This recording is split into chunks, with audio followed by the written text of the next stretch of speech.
Olá pessoal, tudo bem? Se você não me conhece, eu me chamo Beatriz Bueno, eu sou comunicadora e eu sou a primeira mulher parda a conceituar o que seria parditude no Brasil. Eu tenho certeza que você sabe, ou pelo menos tem uma ideia do que é negritude, do que é branquitude e que esses conceitos estão sendo estudados e estão sendo desenvolvidas diversas teorias já há alguns anos sobre eles, mas quando você ouve parditude, você tem dúvida do que essa menina tá falando, né? E é isso que eu vim contar pra vocês aqui hoje. Sempre que eu vou falar sobre esse assunto em algum lugar, eu começo contando duas histórias contrastantes, que elas ilustram muito bem qual o propósito da minha pesquisa e qual o grande porquê. E para começar a falar disso, acho importante dizer que eu nasci em São Paulo, capital, na Zona Leste, sou filha de um homem branco e de uma mulher negra. Aqui, ó. Trouxe a foto para vocês verem. A primeira história que eu vou contar pra vocês foi essa Bia aqui que viveu. A Bia de 10 anos de idade. Quando eu tinha 10 anos de idade, eu gostava muito da cultura japonesa. Eu ainda gosto, né? Mas naquela época eu frequentava eventos, né? Eu era otaku, que agora todo mundo sabe o que é, na época ninguém sabia. E eu tinha um grupo de amigos que sempre praticavam o que hoje em dia a gente conceitua na teoria racial como racismo recreativo, que seriam brincadeiras racistas. E naquela época tinha um programa de comédia do Bossa, em que ele fazia uma paródia da novela Assim a Moça, o nome era Assim a Bolsa, e tinha uma empregada nesse programa de comédia que era um blackface, era um homem branco com uma peruca black power. Era uma empregada que se chamava Jaqueline e ela sofria diversas violências na narrativa. O que é? Ah, quer confusão? Hein? O que é? Que é isso? A trairagem. Eu? Ah, que é? Quer brigar comigo? Ah, que isso? Não, Você me bateu? Eu? Você quer brigar? Não, quer brigar? Márcia. Quer brigar? Então toma!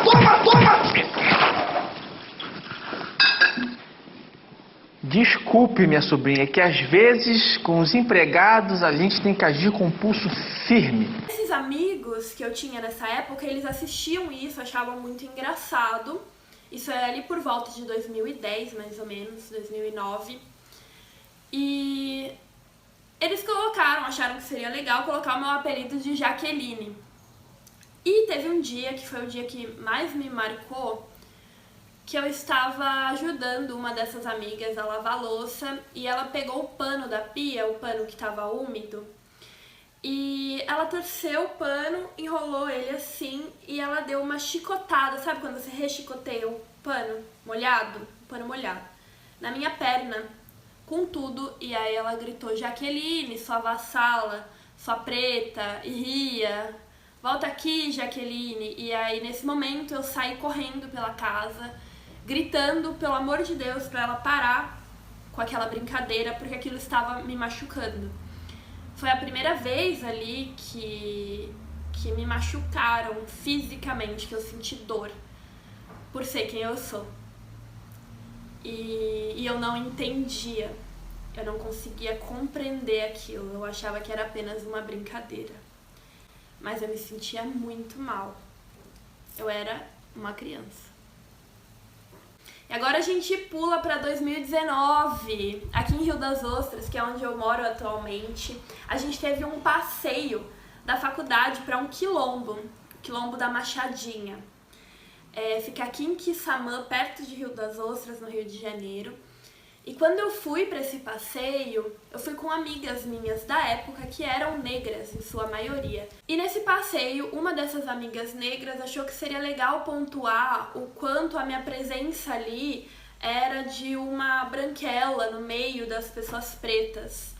E esse dia, eu tava com a minha ex-namorada na época, que era uma mulher preta.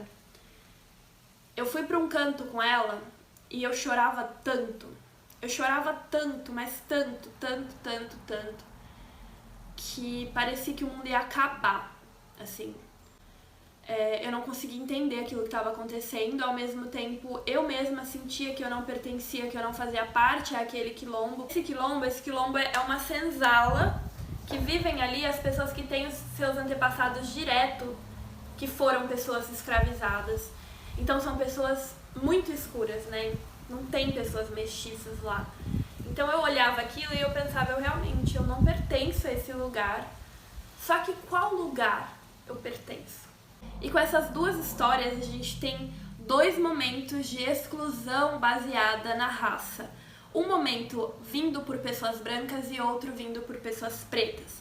E aí a gente chega em uma das palavras mais importantes da minha pesquisa, que eu vou até escrever aqui para vocês.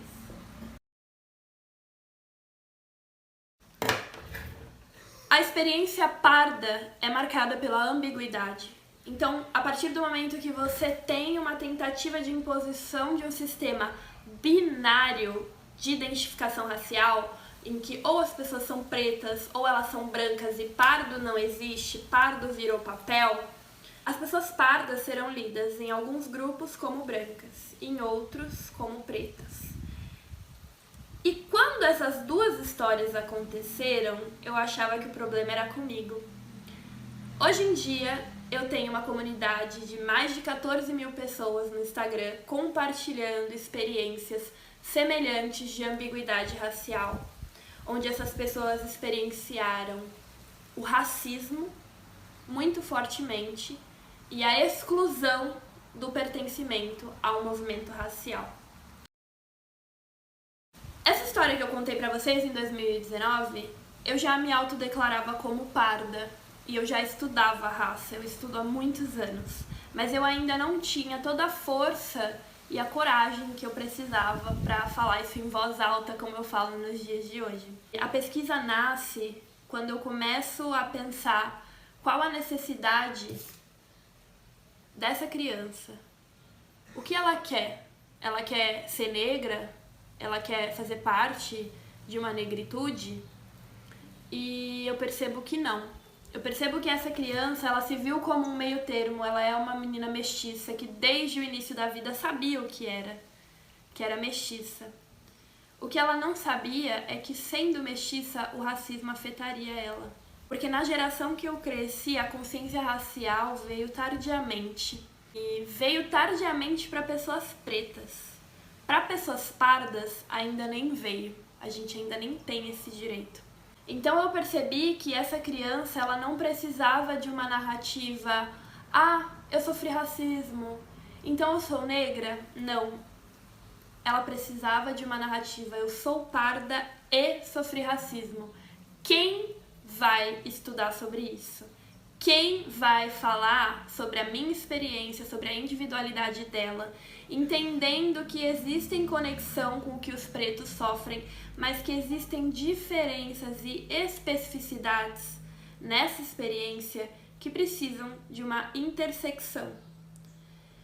E ninguém melhor para fazer isso do que eu mesma, né? Então é isso que eu faço hoje. Eu tenho uma iniciação científica na universidade e eu vou dar continuidade a esse estudo no mestrado, doutorado, pós-doutorado e o que mais eu tiver direito, além de disseminar através da internet todas as conclusões que eu chegar, né, para que um dia as crianças mestiças não tenham que passar por essa dor que eu e muitas pessoas no Brasil passam hoje em dia. E por último, é importante a gente se lembrar que, segundo a estudiosa, que é uma das pessoas que falam sobre isso, Sueli Carneiro, as pessoas pardas, segundo estatísticas, estão em grande vulnerabilidade social. Estão dentro das taxas de desemprego, estão dentro das taxas de subemprego. Ou seja, a experiência parda, ela é ambígua quando a gente fala da leitura que vão ter da gente. Mas quando a gente fala de situação socioeconômica e de estrutura e sistema racista, os pardos estão na base da pirâmide, juntamente com os pretos. Vale lembrar também que muitos pardos têm descendência indígena e não negra.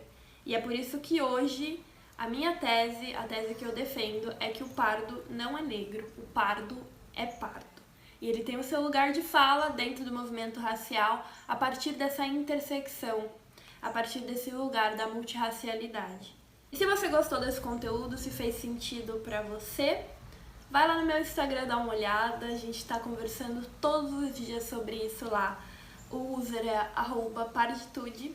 E se você tiver alguma dúvida, você pode mandar pra mim lá, eu respondo todas as mensagens de vocês, às vezes eu demoro um pouquinho. Mas podem contar comigo, eu agradeço muito o convite do Lona pra me trazer aqui hoje. E que esse projeto, esse programa do Lona Cultural se expanda e consiga trazer cada vez mais pessoas, artistas e histórias para serem compartilhadas aqui. Esse espaço é muito valioso e eu tô muito grata de estar aqui hoje. Beijo!